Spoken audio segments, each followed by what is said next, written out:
Да, днес отново ще си говорим за манга, нали, браво на нас, два клипа подред за манга, супер. Именно днес ще си говорим какво да правим, когато си купуваме манга, всъщност не напълно, но от какво да се пазим, когато си купуваме манга, нали, дали ще е нова или втора употреба, не е значение, също е значение, ама както да е, нека влезем в клипа. Важно е да си купувате манга, която ви харесва и да внимавате как я купувате. Имам предвид в какво състояние купувате, защото именно вие ще четете това нещо и е добре да си я пазите. Ако някой преди вас не я пазил или просто е в ужасно състояние, не е добре. Просто не изглежда добре за колекцията ви, а най-вероятно, ако не е second hand, повечето пъти я купувате на същата цена за нова, която е чисто бяла, не е пожълтяла и има корица отпред. Те именно днес ще ви покажа неща, от които да се предпазвате, тъй като примерно аз съм го изял целия. Започнем с прегъването на странички, което мога да ви покажа, примерно, което с този том на Наруто. Това е Omnibus. Не знам дали може да се види супер добре, но ето както може да се види. Ето тук, вижте как е прегънато. Някак си, ако беше и по-светло, ама да живеят технологиите. Ето тук, не трябва да е така, защото не е добре. В случай долния ъгъл, не е примерно цялата книга да е така, което е добре, ама не е приятно. Друго важно е именно скъсани страници. Ще го покажа в този том на Death Note, това е от българско издание, затова може би е в такова състояние. В случая не е скъсано, но пак откъснато е малка част, ето мога да видите. Нали, не трябва да е така. Имаме един друг, дето е по-откъснато, но сега няма го вада на целия. Много важно е корицата, също е в добро състояние. Както мога да видите, тази също е на Death Note, отново от BG изданията, не знам как да го покажа бавно. Но ето тук, май се виждам, е много зле, да. Тук също имам, ето мога да видите, ето за какво говоря. Не е добре, защото като четете е много по-трудно за четене, защото се е отдръвила малко. Също тук мога да ви покажа и пожълтяване, не знам колко се виждам, но когато да взема хиба на светлина, кога ще стане, някой ден, да снимам видата просто през деня, разия е, но да, ето, може да се види колко е жълто това, списало yellow, в сравнение с това, ето, да, ето така може да се види, вижте колко е бяло това е, нали, в том на Vortex, това е толкова бяло. И ето тук, може да се види, да, той изглежда ужасно, както и да е. Главно начинът, по който да се предпазите, за сега от тези неща има още да ви показвам, е като пазите самите книги. Когато влизате в книжарницата, не си мислете, че мангите, които виждате, са чисто нови, преди малко са извадени. Не, преди вас са ги пипали 800 000 човека и някой просто може да е взел книгата и да я направи така. Този том на Death Note случая му няма нищо, не се притеснявайте за него, той е достатъчно изнасилен от природата. Друг начин е да си купувате съвсем внимателно от определени книжарници, защото ако някоя книжарница е някаква много нали, няма да стане. Това има като Orange, Ciela, Книгомания, нали, най-известните на света. Не си купувайте от книжарница 3 щастия и половина, нали. Не. Пожълтяването мисля, че почти всеки знае. Пожълтяването не се случва само на хартия, именно и на техника, която има бяло покритие, или на абсолютно всичко, което е по-бяло. Не се учва, обясли. Освен на вас, ама вие ставате черни. Да, именно просто мангата ви не трябва да е на светло. По-скоро на светлина трябва да излъчва. Както видяхте този том на Naruto Vortex, съм го взел преди няколко месеца. Не го бях прочел веднага, но аз гледам какво за стояние, whatever. Както виждате е бял.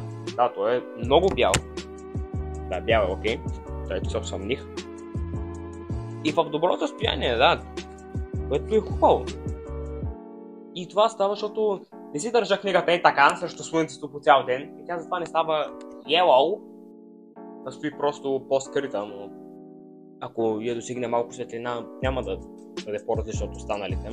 Друго нещо, което не съм забелязал при хората, които обясняват, но има шанс грешен принт да има.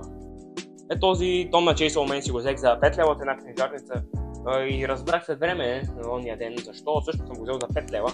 Като отворите, нали всички знаем, като отвориме някъде, ето тук пише, може да се видим, тъмно не може да се види пак, но пишех чаптърите и страниците, което е яко, но този том на Chainsaw Man стигаме ето до тук, до някаква рандом страница, ако мога да отворя, днес ще е хубаво. И той започва наново. Ето тази сцена, сега ще ви я покажа тук, ако я намеря днеска. Ето.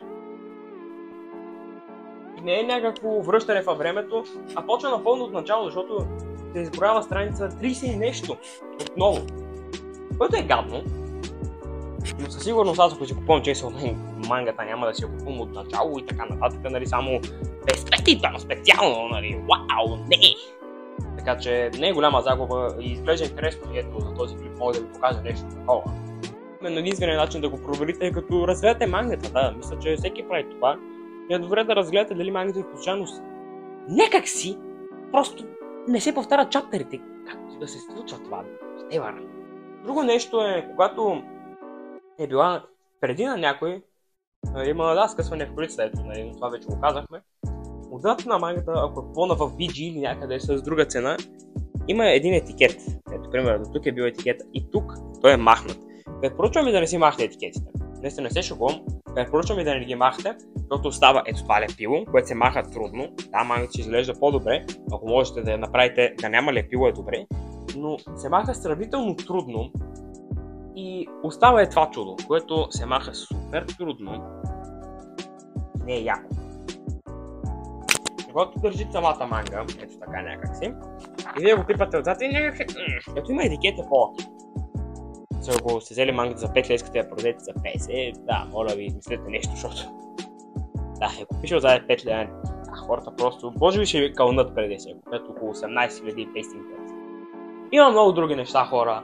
Мангата ви да не е намокрена, мангата ви да не е изгорена и всякакви такива неща, но те повечето от тях са obvious. Реших да ви покажа някои неща, които мисля, че не всеки казва, и то именно, примерно това с Chainsaw Man мангата, което ви показах, но сега не съм го виждал, даже не мога да повярвам, че се случва, но е интересно. Да, бъдете прилежни към мангата, защото това е скъпо начинание.